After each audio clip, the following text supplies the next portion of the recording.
ठिठुर रहल छी जुनी बनुए हन कठोर। राना माई सुनी अरजिया विनती करी कल जोर।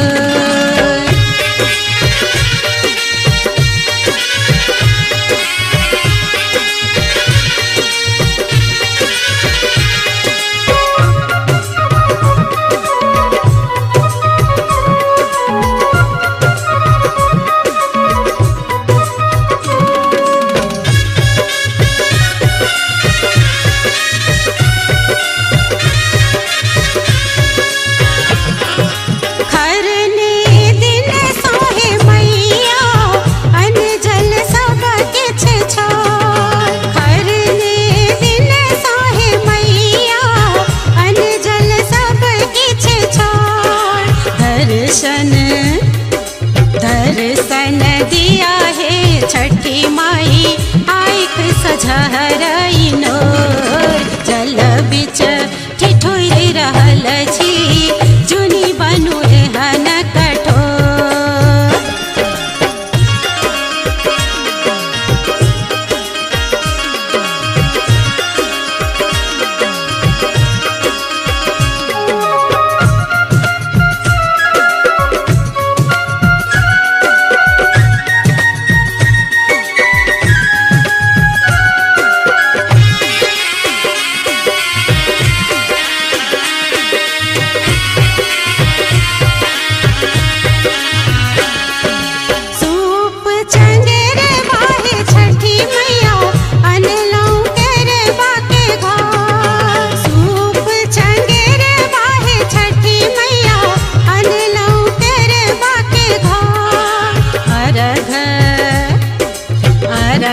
चढ़ायब हे राना माई परल विपत घन घोर। जल बिच ठिठुर रहल छी जुनी बनुए हन कठोर।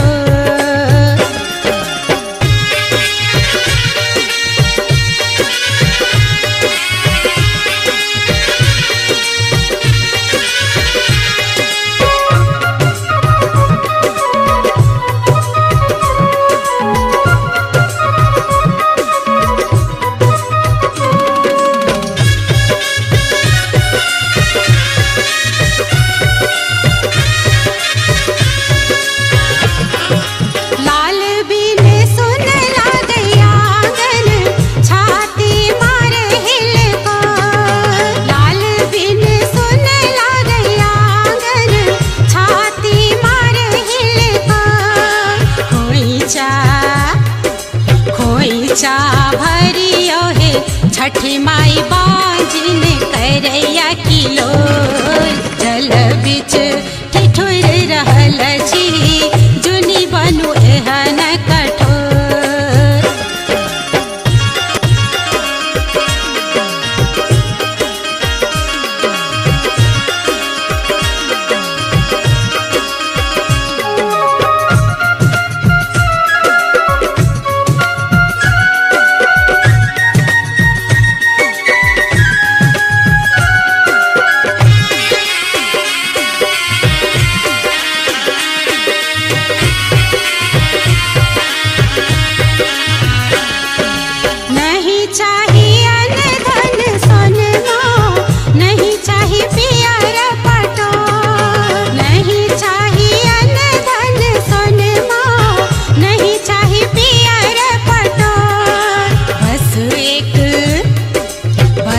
एक लाल साहे राना माई दिया ललन मामो।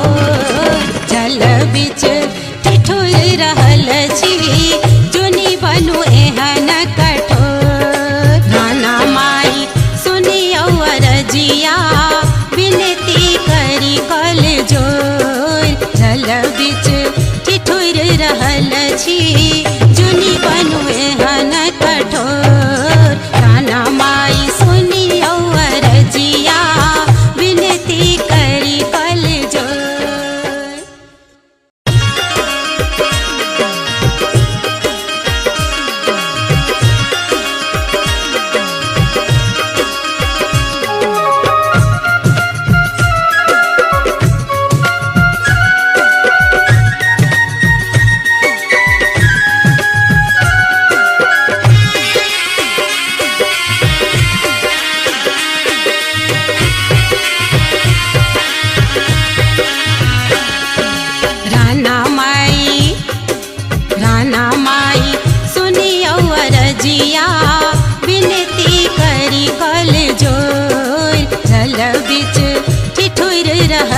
छी जुनी बनुए हन कठोर राना माई सुनी अरजिया विनती करी कल जोर।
जिया विनती करी कल जोर जल बिच ठिठुर रहल छी जुनी बनुए हन कठोर राना माई सुनी अरजिया विनती करी कल जोर।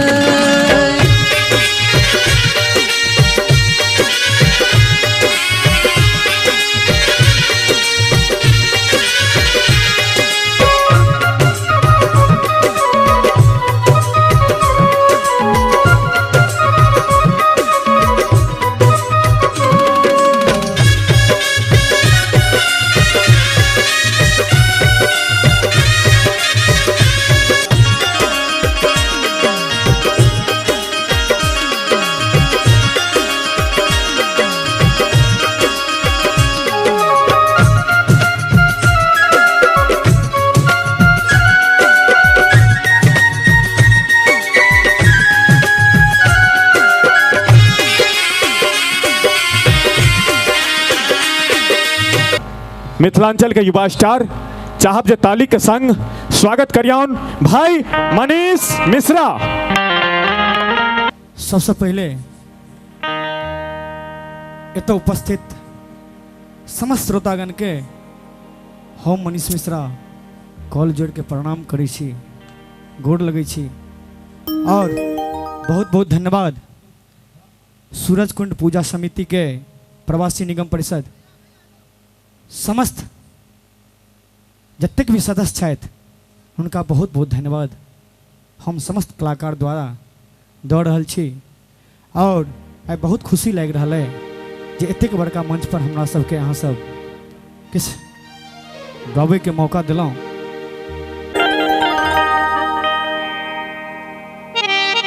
सबसे पहले सब दोनों हाथ ऊपर उठा के जिनका दरबार में हम सब छी कहियो छठी मैया की।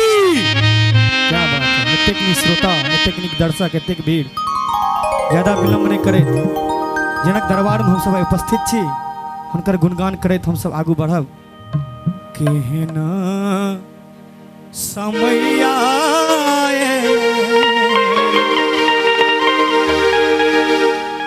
आहे ये गहुमा महग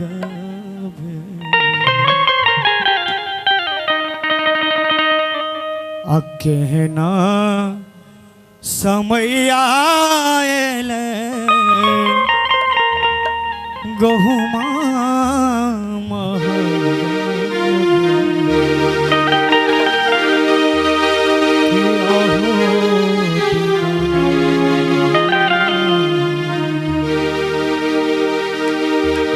आहो भैया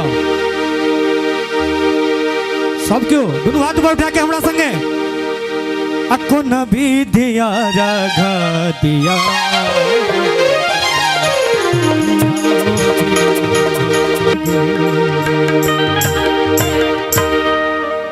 प्रेम से कहियो छठी मैया की। चाहब जे कलाकार जखन भी गीत गाबि के जाइत ताली से आशीर्वाद भेटे के चाहिए। ये बच्चा हम सब कलाकार अहाँके अपन बच्चा छी, अहाँके घरक कलाकार छी। हालांकि अपन बच्चा के अपने नहीं बढ़ाब तो दोसर के बढ़ात, लेकिन समय बदल गए। अपना माय के माय नहीं और सौस के कही मम्मी जी। ओना हम एक अलग असूल बनेने छी, महिला जाति के ताली बजबे ले कहते नहीं छिए, खास कर मैथिली महिला के। हमरा बुझल अछि अपना सब दिस का महिला के माय बहिन के दुए बेर हाथ उठे छे। संजोग बस एकटा तो आइए छठी घाट पर छठ परमेश्वरी के सामने, आ दोसर हे काली माय हमरा पुतौह का जे लुतरी लारने हो ओकर एकोटा रोइया काजक नहीं रखी हो। भैया हमरा लग सूचना आबि चुकल अछि, कने हमरा प्रोग्रामो चलबा दिया, नहीं तो पब्लिक के सेहो दिक्कत हेतै। आउ बाकी बात समाप्त करब, जाधे अहाँ सब रहब ताधे रही मंच से हंसबे बजबे के प्रयास करब गीत संगीत से। लेकिन कार्यक्रम के और आयोजन समिति के आदेश भ चुकल अछि कि एकटा सम्मान के व्यवस्था छै, हेबाक चाही। हमर मिथिला परंपरा अपना सब अतिथि के पाहुन के माथा पर बैसाबै छियनि, सम्मान करै छियनि, ई सच्चाई छै। तही क्रम में एकटा सुंदर सन पाहुन अपना सबके बीच आदरणीय श्री सील मधुर जी, डीजीपी, पूर्व डीजीपी हरियाणा, श्री सील मधुर जी डीजीपी हरियाणा। उनका स्वागत करने के लिए श्री मनोज चौधरी जी आएंगे मंच तक। आदरणीय श्री सील मधुर जी पूर्व डीजीपी हरियाणा के हमारे बीच आए हुए हैं। उनका स्वागत करने के लिए कमेटी की तरफ से श्री मनोज चौधरी जी, पूजा समिति और प्रवासी विकास परिषद जो कि रजिस्टर्ड संस्था है, उनके तरफ से भी आपका स्वागत करते हैं।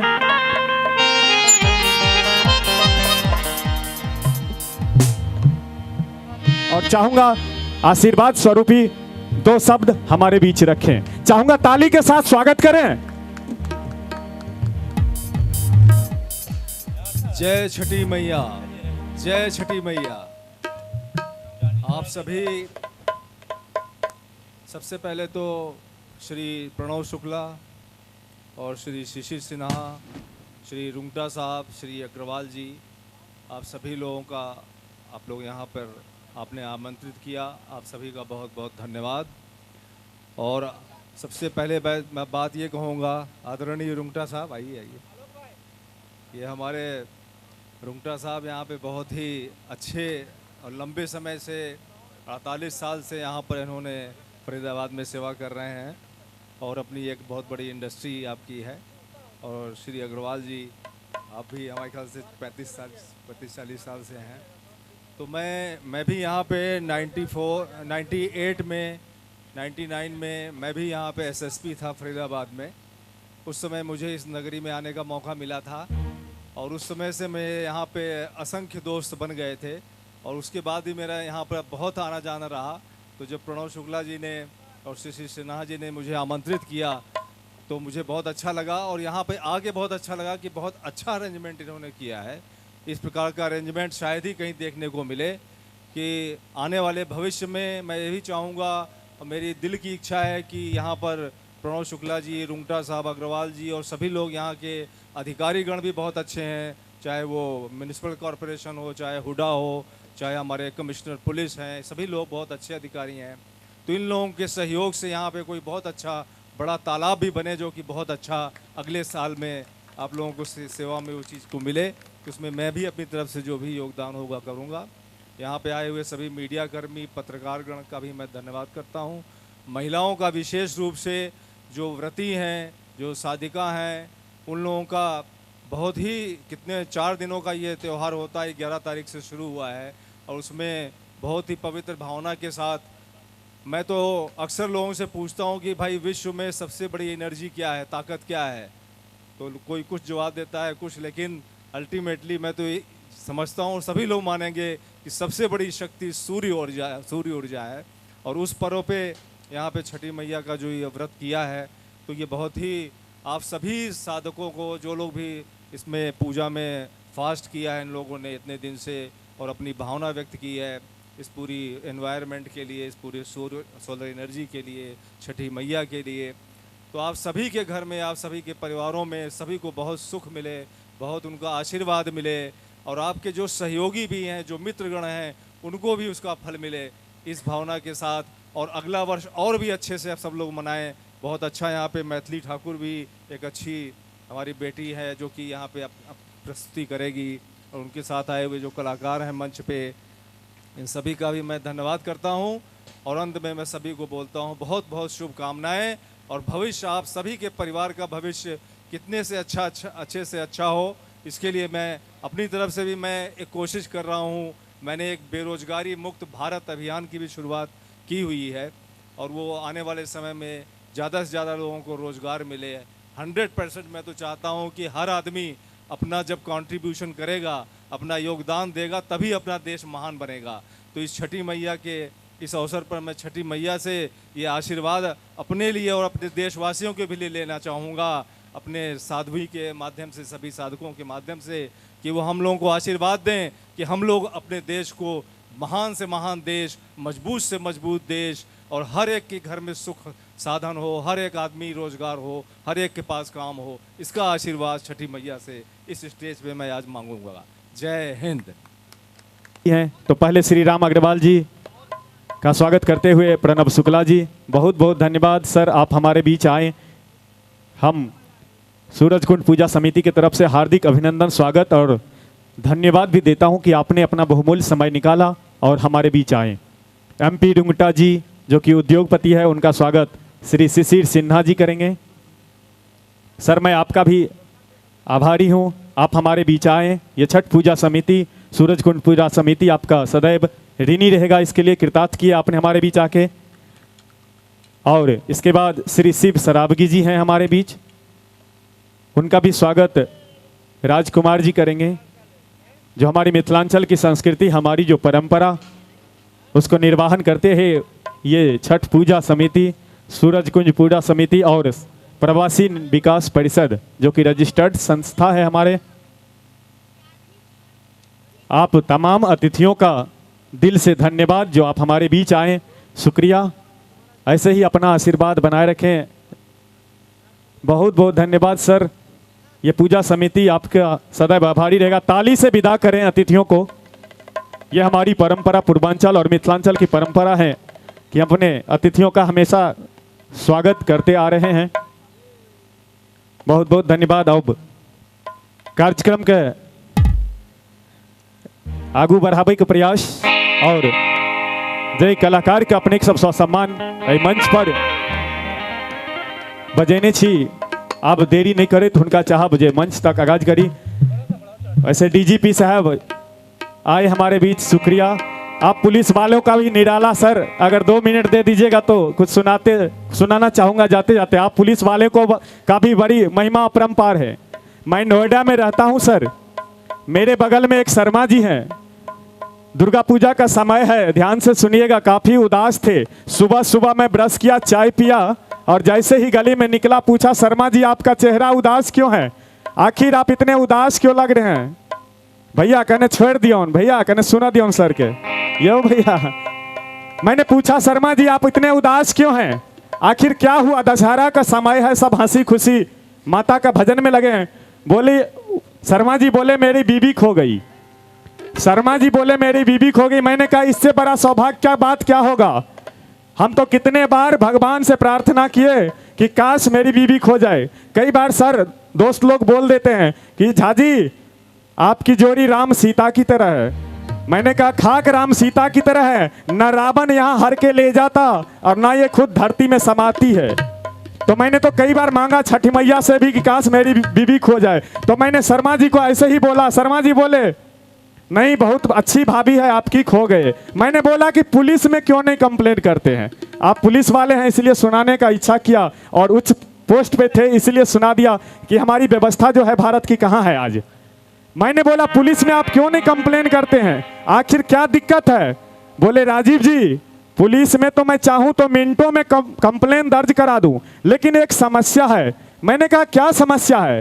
बोले राजीव जी पिछले बार मेरा बाइक खो गया था, पुलिस वाले ने ढूंढ तो लिया सिर्फ 2 घंटे में, लेकिन वापस किया 1 सप्ताह के बाद।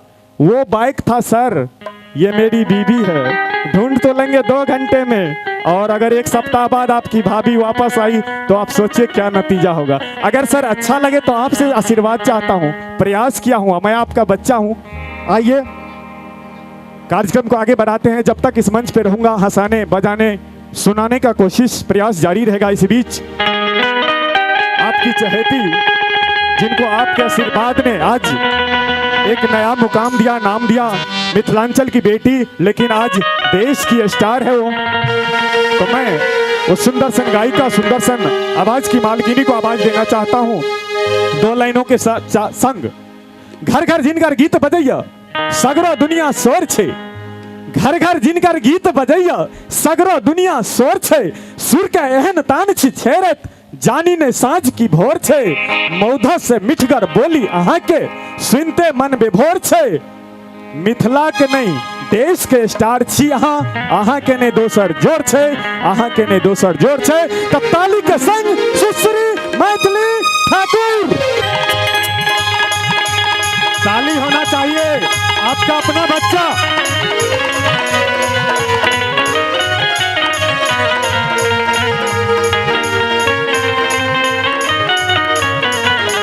ऐसे 10 साल पहले घोघ तर में छुपल छल हमर बेटी, माय बहिन सब आई ओतऽ से उठ के संपूर्ण देश में माँ मिथिला के नाम रोशन केलथि।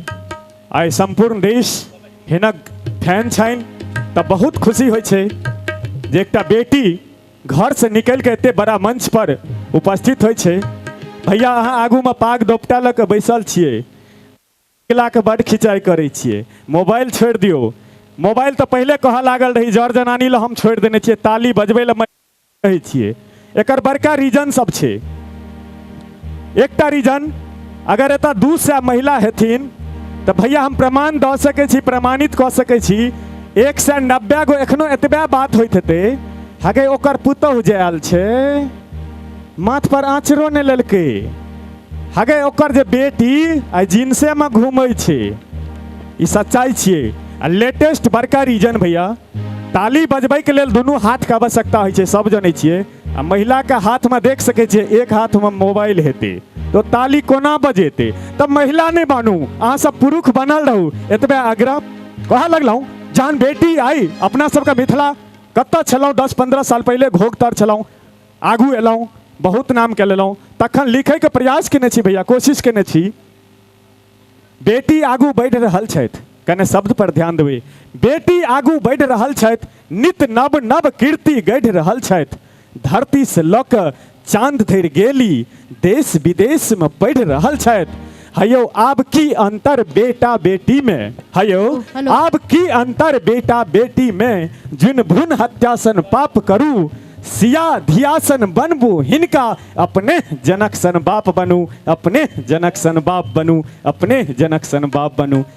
तो वह क्रम में एकटा और मिथिला के बेटी आई अपन नाम देश से विदेश धरि केली है। वही क्रम में आई अहूँ सबके बीच अपन आशीर्वाद प्यार स्नेह पाबै के लेल उपस्थित छथि। चाहब जे ध्यान से हिनक गीत सुनू और मनोरंजन करू, आ ताली बीच बीच में दैत रहबै, कियाकि भागवत कथा में नहीं अबै गेलहुँ हँ, स्पष्ट बात। आ नहीं कोनो राष्ट्रगान में ठाढ़ छी जे जनगण मन साइलेंट मुद्रा में, कने हाथ पैर हिलबैत रहब। आओ आप बिना कोनो विलंब के अपने सबके बीच अपने सबके चहेती सुश्री मैथिली ठाकुर।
इस बीच एक और सूचना, हमारे बीच यहाँ की स्थानीय विधायिका श्रीमती सीमा त्रिखा जी आ चुकी हैं। सीमा त्रिखा जी, विधायक जी, आपका स्वागत। और चाहूंगा कि ताली से स्वागत होना चाहिए, ताली से स्वागत होना चाहिए। विधायिका है, हमारे बीच आए, बहुत ही गौरव का समय, इतना अपना बहुमूल्य समय निकाल के हमारे बीच आए हैं। समिति के कार्यकर्ता उनको यथाउचित स्थान दें, भीड़ ज्यादा है, थोड़ा सा ध्यान रखें। आइए सुनते हैं एक और प्यारा सा गीत, सुश्री मैथिली ठाकुर।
अभिनंदन और धन्यवाद जो आपने अपना बहुमूल्य समय निकाल हमारे बीच आए। विधायिका जी की स्वागत ओम प्रकाश श्रीवास्तव जी करेंगे। तालियां बजती रहनी चाहिए, हमारे अतिथि हैं। और डीसीपी साहब जो आदरणीय आनंद राय जी हैं उनको प्रणब जी स्वागत करेंगे। डीसीपी सर का आनंद राय जी का स्वागत प्रणब जी करेंगे। प्रणब जी समिति के तरफ से प्रणब जी आप स्वागत करें। आप लोग इतने व्यस्त होने के बाद भी हमारे बीच पधारे, इसके लिए सूरज कुंज पूजा समिति और प्रवासी विकास परिषद आपका हमेशा ऋणी रहेगा। और इस बीच डॉक्टर मनीष कुमार जी हमारे बीच आए। डॉक्टर मनीष कुमार जी का स्वागत करेंगे शिशिर जी।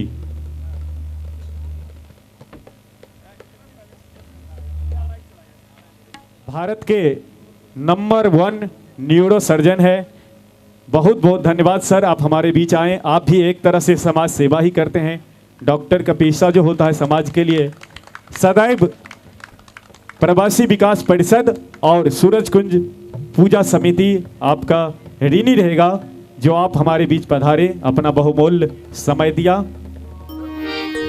आओ सुनल जाओ एक आब जे के लेल हम सब कलाकार उपस्थित छी बेसकली मैथिली के लौक एक सुंदर सन मैथिली गीत और सुंदर सन गायिका सुश्री मैथिली ठाकुर।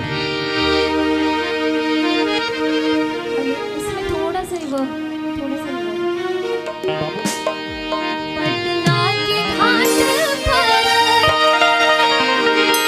पटना के घाट पर हम रखिया दे ना जाए तो सरकार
मैया की।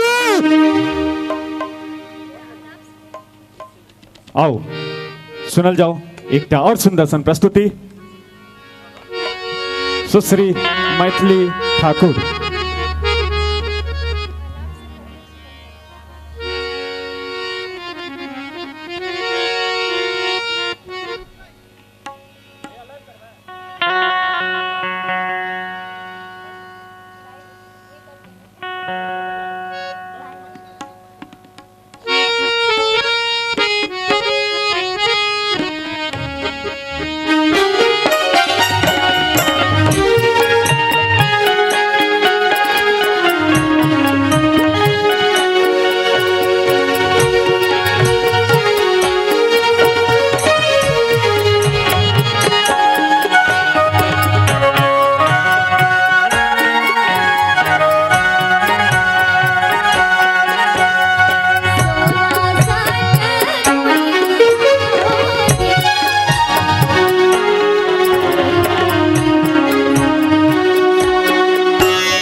एक और सूचना जे हम लोगों के बीच हरियाणा प्रदेश भाजपा महामंत्री श्री संदीप जोशी जी की पत्नी श्रीमती प्रवीण जोशी जी हमारे बीच हैं। चाहूँगा कि मंच तक आएं और उनका स्वागत अजय तिवारी जी करेंगे।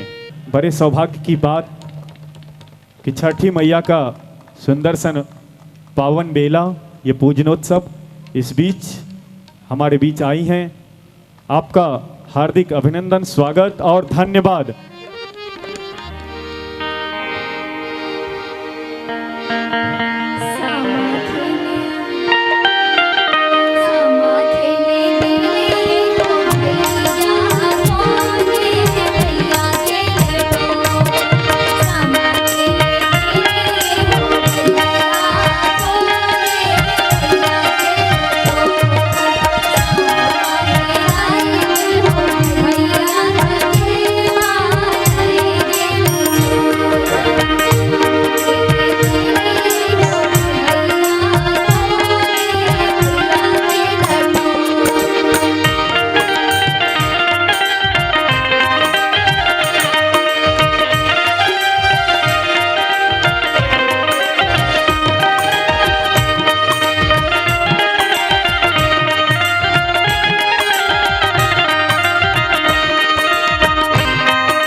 ताली में मजा नहीं आयल जे तरह गीत छल एक बेर चारू तरफ से आशीर्वाद भेटे के चाही अपन घरक बचिया के किछु क्षण के लेल हिनका विराम दै छियनि और कलाकार सब छथि एखन भक्तिमय प्रस्तुति रखलथि आब जे अति तऽ लोकगीत हिंदी गीत जेना जे अहाँ सबके फरमाइश भोजपुरी के सेहो डिमांड छै बगल से भैया कहलखिन है भोजपुरी सेहो हुआ दियो तो निश्चित रूप से भोजपुरी लऽ के सेहो एती मैथिली ठाकुर सब गीत गबै छथि भैया कने वॉल्यूम चढ़ा दो थोड़ा सा हेलो ओना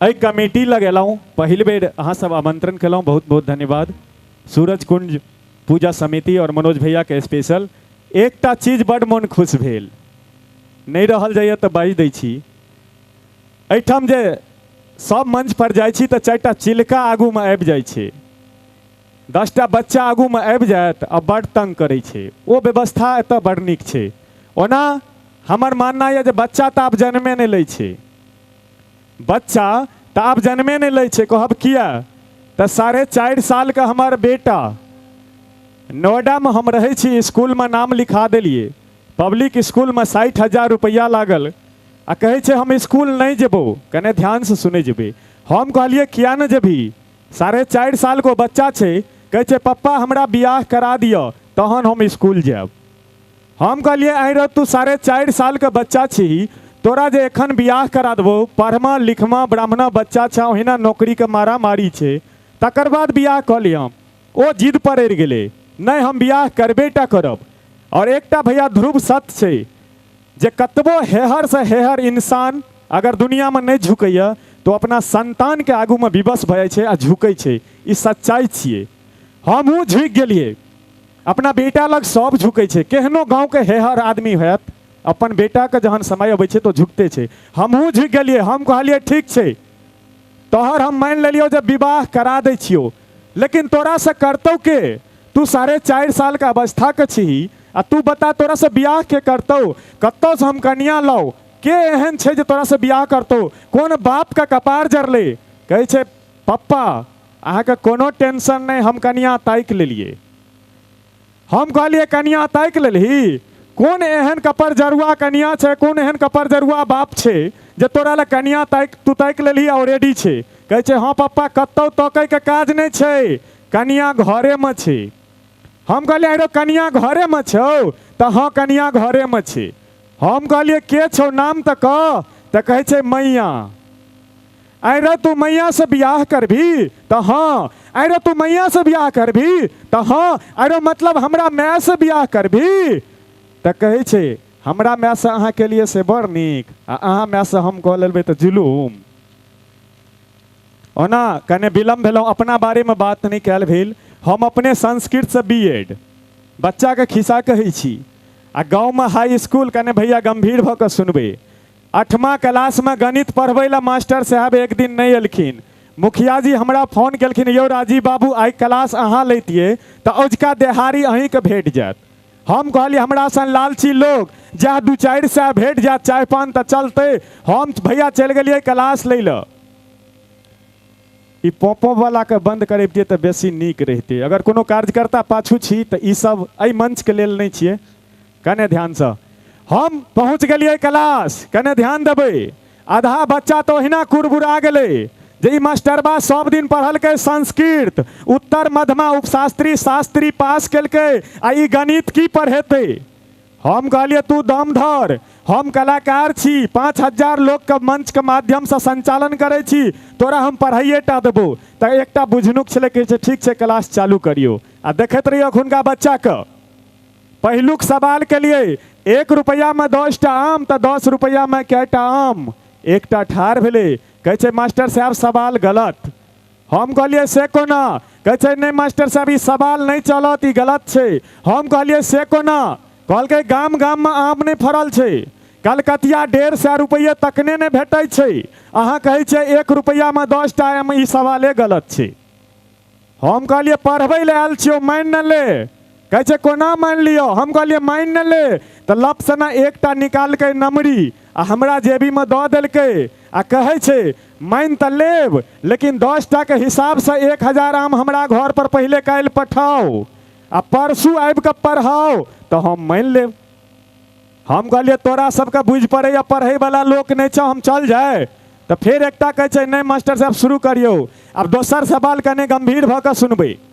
दोसर सवाल के लिए अपना देश में गंगा कतऽ से निकलै छथिन आ कतऽ जाकर समा जाइ छथिन। एकटा फेर ठाढ़ भेलै कहै छै मास्टर साहब इहो सवाल अल्टर। हम कहलिए से कोना रौ।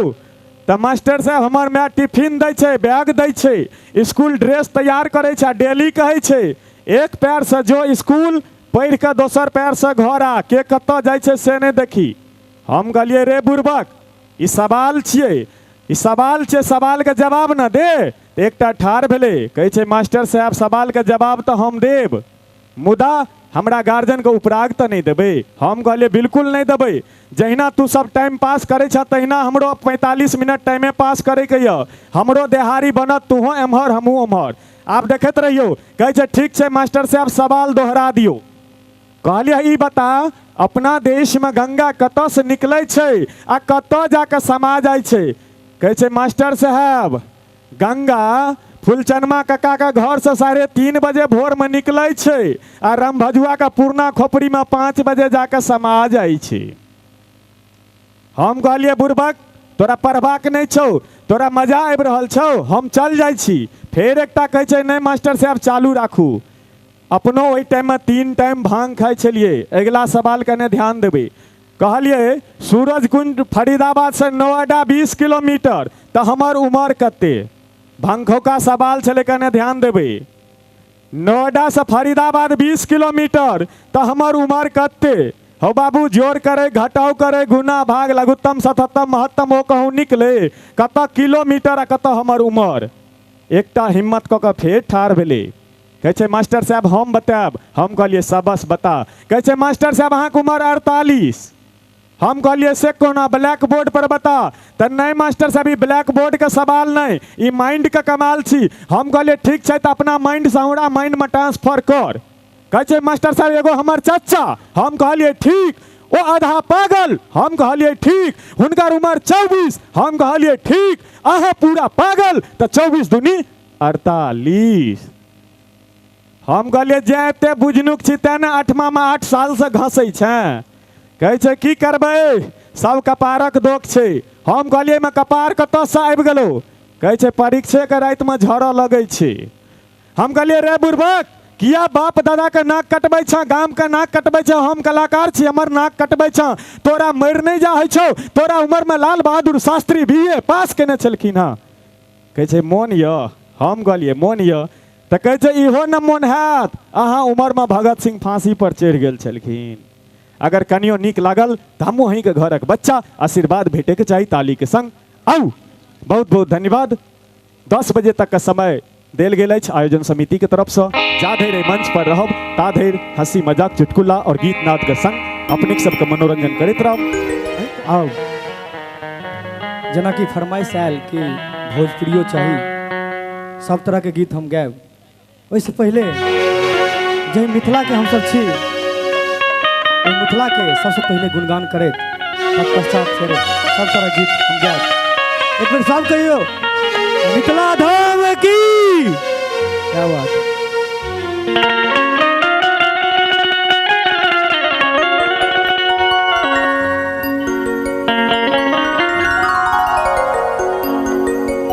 जही मिथिला करे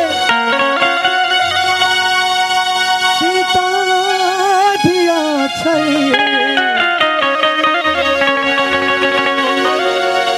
जही मिथिला करे सीता धिया छै।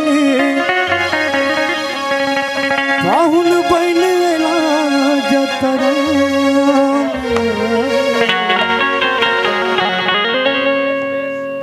ओही मिथिला करे बसी छी।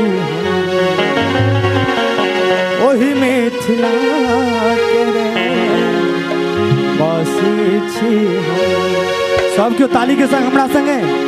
पग हमर पहचान, पग हमर पहचान। जही मिथिला करे सीता धिया छै। जही मिथिला करे सीता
सुंदर।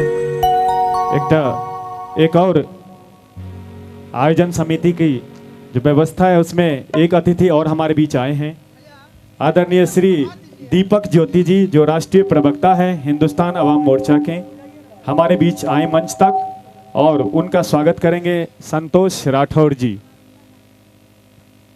बहुत बहुत धन्यवाद भैया। सर आप हमारे बीच आए। सूरज कुंड पूजा समिति आपका स्वागत करती है और अभिनंदन करती है और धन्यवाद भी देता है कि आप हमारे बीच अपना बहुमूल्य समय निकालें। और चाहूँगा कि इस आयोजन समिति और पूजा पे 2 शब्द रखें और हमें आशीर्वाद दें। बहुत बहुत धन्यवाद। कहते हैं कि चांदनी रात में बरसात बुरी लगती है, घर में रखी हो लाश तो बारात बुरी लगती है, और जहां सजी हो 7 सुरों की दुनिया वहां हर किसी की बात बुरी लगती है। आप लोग जरा बिहार के कितने लोग हैं, जरा हाथ उठाइए तो। चलिए, मैं अपनी बात शुरू करने से पहले एक बात कहूंगा, अगर आप लोगों को ताकत हो तो जरा जोरदार ताली बजाना, कि नफरत के अंधेरों को मिटा क्यों नहीं देते, एक सम्मा मोहब्बत की जला क्यों नहीं देते, हमको बिहारी कह के कोई अंगुली उठाए, इसके पहले पूरी दिल्ली को हिला क्यों नहीं देते। इतनी कमजोर ताली बजाओगे तो गुजरात से भी भागोगे, भागते भागते दिल्ली से भी भागोगे। जरा जोरदार ताली बजाइए छठी मैया की।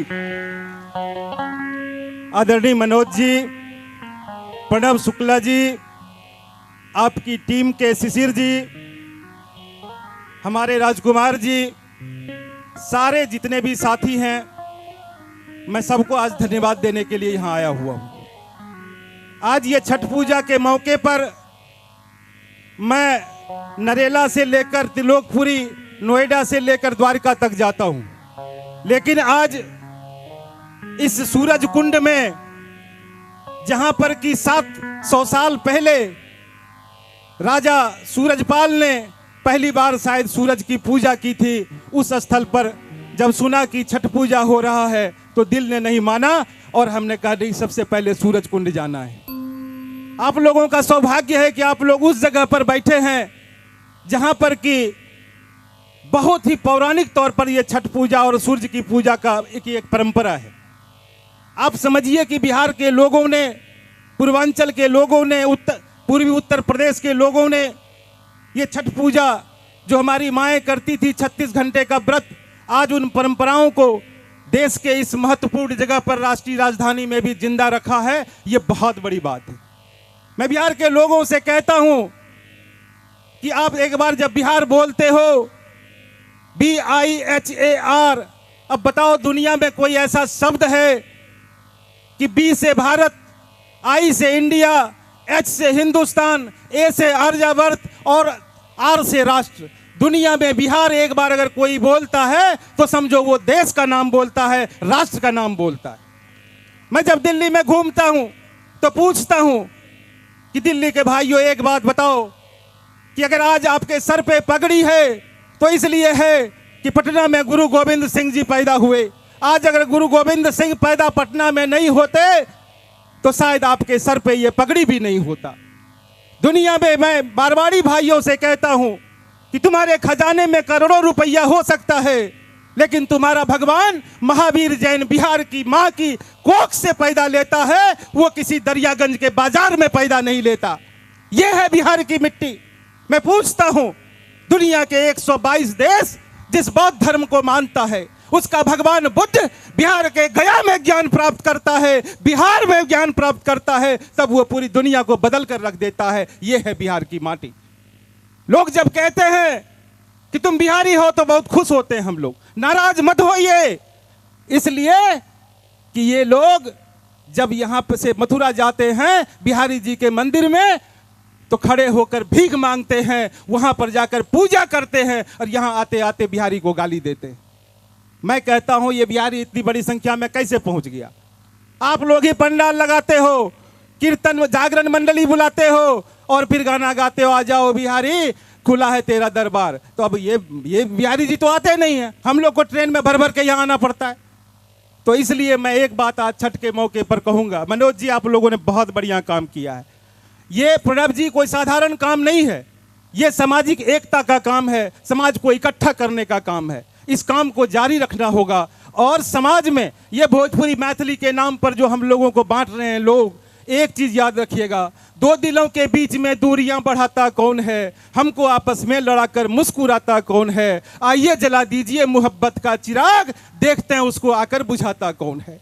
मित्रों, मैं बहुत बहुत बहुत धन्यवाद देते हुए एक ही बात कहूँगा कि समाज के सब लोगों को मैं नमन करते हुए कहूँगा कि हम लोग किसी को बांटते नहीं हैं, हम लोग किसी की बुराई नहीं करते। हम लोग एक चीज़ को जानते हैं कि मारना हो किसी को तो मत जान से मारो, मारना ही हो तो एहसान से मारो, क्योंकि जान का मारा अगर गर्दन हिला सकता नहीं तो एहसान का मारा कभी नजरें मिला सकता नहीं। हम लोग उस रास्ते पर चलते हैं, देश में जहाँ भी हम लोग हैं उस जगह का निर्माण करते हैं, उस जगह पर सृजन करते हैं। और आज आप देखिए कि हम अपने गांव की परंपरा को भी किस तरह से यहाँ जीते हैं। इसलिए हम एक ही बात कहेंगे कि यूं किसी के घर पे पत्थर न फेंका कीजिए, फेंकने के पहले अपना घर भी देखा कीजिए। पैदा करना हो किसी के दिल में दर्द तो पहले उसका दर्द अपने दिल में पैदा कीजिए, अपने दिल में पैदा कीजिए। आप लोग इतनी बड़ी संख्या में आए हैं, छठ पर्व की बहुत बहुत शुभकामना। और खास करके मैं आयोजन समिति के लोगों को कहूँगा, जब अगले साल इन लोगों ने आयोजन यहाँ पर किया था तो 5 घाट बना था और एक छोटा सा कार्यक्रम हुआ था। मुझे नहीं पता था कि एक ही साल में ये 5 से 11 घाट बन गया, ये इतनी बड़ी संख्या हो गई। मैं आप लोगों को बहुत बहुत दिल से धन्यवाद दूंगा और एक बात कहूंगा कि अगले साल ये 11-19 घाट बनना चाहिए और पूरा शिव दुर्गा बिहार लक्कड़पुर होते हुए प्रहलादपुर के लोग भी यहाँ आकर छठ पूजा करें। इस सूरज कुंड के ऐतिहासिक जमीन पर आप इसी तरह इकट्ठा होकर के सब लोग बीच में। बहुत बहुत धन्यवाद। जाते जाते सिर्फ एक बात कहूंगा कि बागवा दिल के चमन को ये दुआ देता है, आज मैं रहूं या ना रहूं गुलशन तेरा आबाद रहे। बहुत बहुत धन्यवाद, नमस्कार, जय हिंद। बहुत बहुत धन्यवाद आपको भी सर, श्री दीपक ज्योति जी। ये राष्ट्रीय प्रवक्ता है हिंदुस्तानी अवाम मोर्चा का, इनका स्वागत हुआ, बहुत बहुत धन्यवाद। ओना बड़ सुंदर प्रसंग छड़लथि जे गुजरात जकें अपना सबके भगा देत, हमरा नहीं रहल गेल, मुरठा बांधि लेलहुँ। हिनका बुझल नहीं छे हम ओहि समाज के लोग छी जे स्लीपर क्लास ट्रेन में बिना टिकट के जे चढ़े छिए आ रिक्वेस्ट कऽ कऽ स्लीपर वाला से कने बैसे के जगह मांगे छिए आ ठीक 1 घंटा बाद पता चले छे जे स्लीपरे वाला कोई बॉगी से भागऽ पड़े छे। हम वो सीट कब्जा कर ले छी, हम ओहि समाज के लोग छी। हम चाही तो हम आब दिल्लीए वाला के भगा देबै। हमरा दिस तो आयर छकैत छकैत 6-7 कट्ठा जमीन हथिया ले छे, ई चिन्है कहाँ छथिन। हमरा घरक जनानी बारी में हाथे हाथे निपैत निपैत बढ़बैत बढ़बैत 2-4 धूर तक घरारी तक हथिया ले छे। आब तो ना पूरा दिल्ली पर कब्जा कर लेने छी, लेकिन कोनो बात नहीं। सबसे पहले हम लोग भारतीय हैं, हिंदुस्तानी है, तो प्रेम से भारत माता की। आओ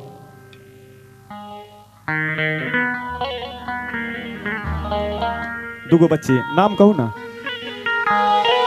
एक के साथ है दोनों।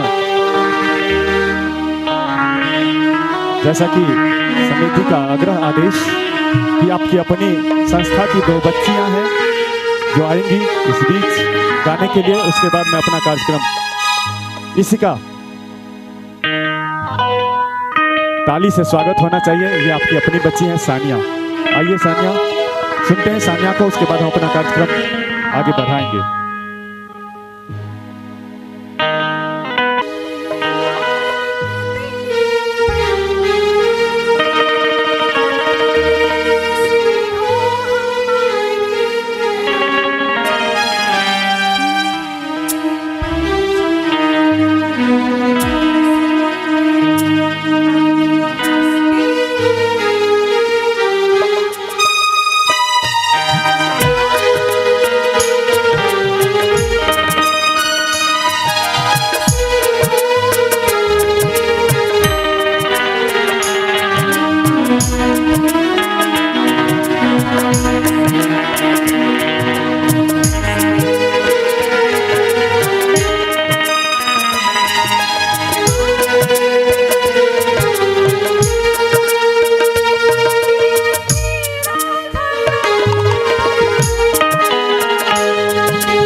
हेलो आलिया बजनी चाहिए, ये आपकी अपनी बच्चियां हैं, आपकी घर की बेटी है।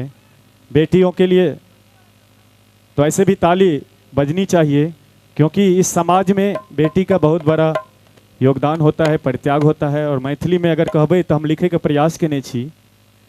बेटी के लिए दू शब्द मैं बहिन ध्यान से सुनऊ। ककरो बेटी ककरो बहिन कतौ पत्नी के धर्म निभाबै छै। ककरो बेटी ककरो बहिन कतौ पत्नी के धर्म निभाबै छै। पोइस 9 महीना संतान के गर्भ में मायक धर्म निभाबै छै। क सर्वस्व निछावर ई, क सर्वस्व निछावर एहि दुआरे जे एकटा बेटी जहन अपना घर से विदा होइ छै तऽ माय बहिन सखी सहेली भाय सब तऽ त्याग करते छै, अंत में अपन सरनेम तक छोड़ै छै। किया तऽ ठाकुर के अगर बेटी छियै और झा के घर में विवाह होइ छै तऽ झा होइ छै, अगर झा के बेटी छै और मिश्रा में विवाह होइ छै तऽ मिश्रा कहै छै। तै स्थिति में लिखे के प्रयास कि ककरो बेटी ककरो बहिन कतौ पत्नी के धर्म निभाबै छै। पोइस संतान के 9 महीना गर्भ में मायक फर्ज निभाबै छै। क सर्वस्व निछावर ई, जो अपन अधिकार मांगैया कहू जुलुम कोन भेल। जब बेटी एक मिसिया प्यार मांगैया, जब बेटी एक मिसिया प्यार मांगैया, जब बेटी एक मिसिया प्यार मांगैया। तही बेटी के क्रम में एकटा और सुंदर सन बेटी समिति के तरफ से नाम पास भेल जे भावना तिवारी। अब भोजपुरी का डिमांड है तो भोजपुरी गीत लगा भावना मंच पर आओ। भावना तिवारी, अगर आप हमारी आवाज सुनते हो तो मंच तक आए। समिति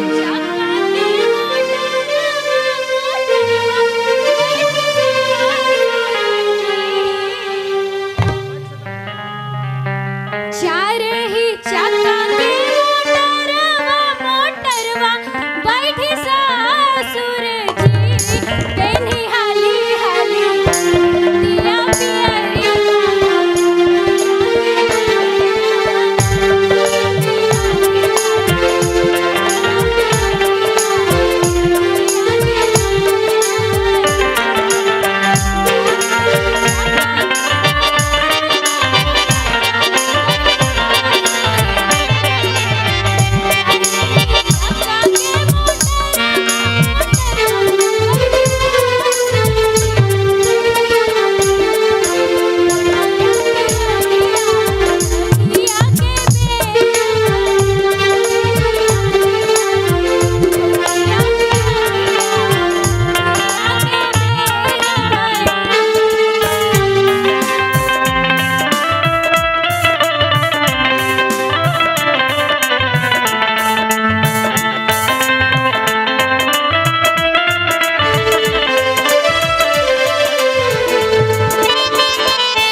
सुंदर,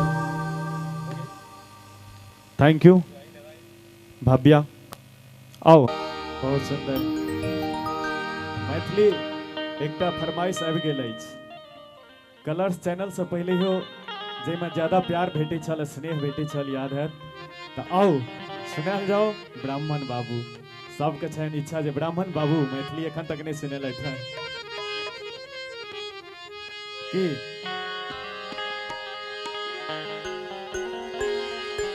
एक बेर जोरदार ताली हेबाक चाही। ई सच्चाई छै। कलर्स चैनल पर जहन आयल रहथि ओहिसँ पहिले अहाँ सब हिनकर जे मेन फोक अपन मैथिली सुनै छलहुँ ओ यह छी ब्राह्मण बाबू। और एम्हर से आदेश सेहो भेट चुकल छै कि ब्राह्मण बाबू सुनवा दिअ। आओ सुनल जाओ सुश्री मैथिली ठाकुर।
बिल्डर हैं वो उपस्थित है, चाहूंगा मंच तक आएंगे। आदरणीय आदरणीय पंकज सिंह जी और डॉक्टर अजय तिवारी जी। आदरणीय पंकज सिंह का स्वागत करेंगे। बंटी सिंह जी मंच तक आएं और स्वागत करें। जो आपकी व्यवस्था है, कमेटी की व्यवस्था है कि जो भी आपकी व्यवस्था है आयोजन समिति की, उनके साथ स्वागत करें।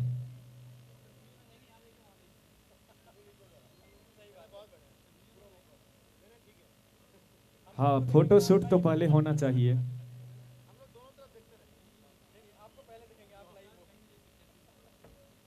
ये डॉक्टर अजय तिवारी जी का स्वागत करेंगे। सीबी यादव जी, हेलो सर, बहुत बहुत धन्यवाद आपका जो हमारे बीच अपना बहुमूल्य समय निकाला। इसके लिए ये आयोजन समिति, सूरज कुंड पूजा समिति आपका सदैव आभारी और ऋणी रहेगा। तालियां बजती रहनी चाहिए। और आदरणीय पंकज सिंह का स्वागत बंटी सिंह करेंगे।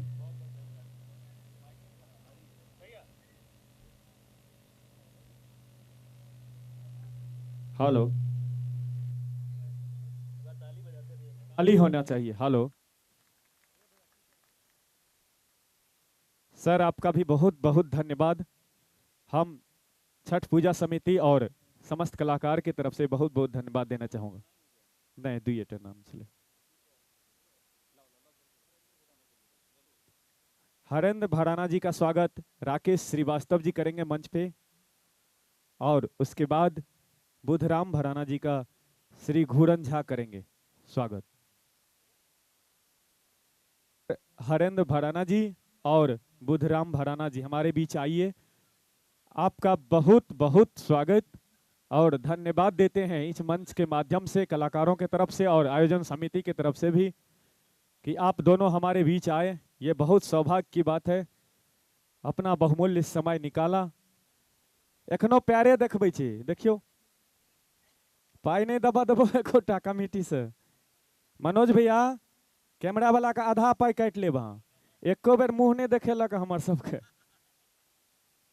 स्वागत कीजिए राकेश श्रीवास्तव जी और बुधराम भराना जी का घूरन झा जी, आप बीच में आए और जो भी आपकी व्यवस्था समिति का व्यवस्था है स्वागत करें। आप कहलिए तो ये देखियो भूख भुकिया चला दिल के।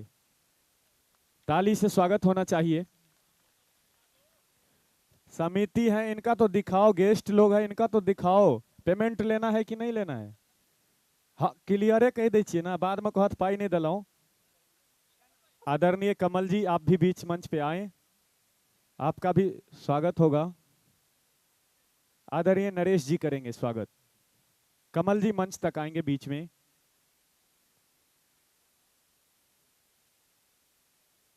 अपना सब धान छिए, लास्ट तक टिकलौं, ई सब झड़ गेल बेरा बेरी। हम सब बुझे छिए ना, सब रंग के कार्यक्रम करे छी। आओ अब मैथिलीए में चलते, चला दियो ना, चला दियो ना, जाय जाय छै ना।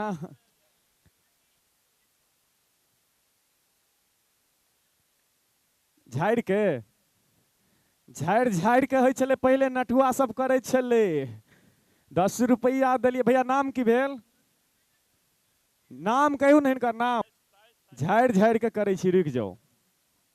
बहुत बहुत धन्यवाद सम्मानित अतिथियों का पुनः। और कार्यक्रम के हम आपका ने भैया बढ़बै छी आगू। भैया स्वागत भ गेलै। भैया ई फोटो एबाक चाहिए, पाई नहीं हो देबै तो चलते। विकास भैया कहलखिन झाड़ के। विकास भैया के बारे में बुझल है अहाँ सबके? नहीं बुझल हैत।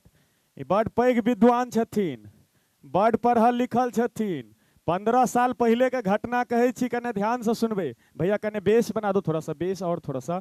अभी हम यहाँ से जाएंगे, रोहिणी में कार्यक्रम है और लगातार कल स्थापन दिन से अभी तक सिर्फ 3 डेट खाली है। बोलना ही पड़ रहा है, या फ्लाइट में या ट्रेन में ही चल रहे हैं, तो थोड़ा बेस बना के रखो। कह लगलो जे विकास भैया बड़ पढ़ल लिखल। 15 साल पहले का खिस्सा कहे छी, ओहि समय में मोबाइल नहीं छलै। आ एकटा बात सब जनैत हेबै, दिल्ली बम्बई अबै छी, भले ही रिक्शे चलायब। भैया एक बेर फरिया लिया, कते लोग छथि। ओ बाबू अंग्रेजी शिक्षा संस्कार के भगा देलक, भय भय में प्रेम कहाँ छे, सबके दूरी बढ़ा देलक। कहाँ सुनै छी लगनी प्राप्ति, सब डीजे अपना लेलहुँ, आ पिज्जा बर्गर के चक्कर में तरुआ तिलकोरक बिसरा देलहुँ, तरुआ तिलकोरक बिसरा देलहुँ। एतबे कहब मिथिलावासी कखनो गरमा गरम दालि भात पर कर करौआ तिलकोर नहि बिसरू, कखनो गरमा गरम दालि भात पर कर करौआ तिलकोर नहि बिसरू। वेद पढ़ै छल प्रातः सुगा, ओ सुंदर लाल ठोर नहीं बिसरू। रहू चाहे दिल्ली बम्बई, चाहे रहू आसाम किया ने, ओ मरुआ रोटी आ पोठी माछक झोर नहीं बिसरू, पोठी माछक झोर नहीं बिसरू, पोठी माछक झोर नहीं। प्रेम से मिथिला धाम की। आई बेर बुझाई आप सोलहनी छी मिथिले, आ पकड़ लेलहुँ, हम पकड़ लेलहुँ। आउ भैया फरियाउ अहाँ पहले, खाली हेबाक चाही हमरो दिस से। भैया निश्चित रूप से अहाँ के जे काज, ई संस्था के जे काज, जखन से एलहुँ एतेक मान सम्मान भेटल, भैया काबिले तारीफ छी अहाँ सब और अहाँ सबके संस्था। आई राजीव झा, भैया एक सेकेंड, राजीव झा ई मंच से कहि रहल अछि छठि परमेश्वरी के घाट छै, झूठ नहीं बाजब। भैया जहिया अहाँ के संस्था से एकटा मिस कॉल तक कोनो बच्चा करते, तो राजीव झा ओहि दिन अहाँ के पेमेंट के बात नहीं करत आ दौड़ल चलि एतै। एहि संस्था के लेल जतेक वर्णन करी, हंसी मजाक अलग बात छै, अहाँ सब जे मान सम्मान दिलौ भैया, ई सदा राजीव झा अहाँ के ऋणी रहत। निश्चित जहिया अहाँ आदेश देबै जे ई डेट छै, बस आ टाइम लिखा देबै, कोनो पाई के नहीं बात हेतै। ई बात हम मंच से सब गवाह रहब, छठी मैया सबसे बड़का गवाह छै। स्वागत है आदरणीय संदीप जोशी जी, जो महामंत्री हैं भारतीय जनता पार्टी का। उनका स्वागत करने के लिए संतोष जी और जगन्नाथ जी, एक आदमी सौल से और एक आदमी जो हमारा प्रतीक चिन्ह जो तुलसी से हम लोग किए हैं, तालियां होनी चाहिए। और आदरणीय मोती प्रसाद जी वकील साहब का भी स्वागत मनोज चौधरी भैया करेंगे। बहुत बहुत धन्यवाद संदीप सर, आप हमारे बीच आए, हम समस्त कलाकार और ये संस्था आपका हार्दिक अभिनंदन, स्वागत और धन्यवाद जो आपने अपना बेहतरीन समय निकाला। इसके बाद मोती प्रसाद जी, मोती प्रसाद जी का स्वागत करेंगे मनोज चौधरी भैया खुद से। तालियां बजती रहनी चाहिए। बहुत बहुत धन्यवाद सर, आप हमारे बीच आए।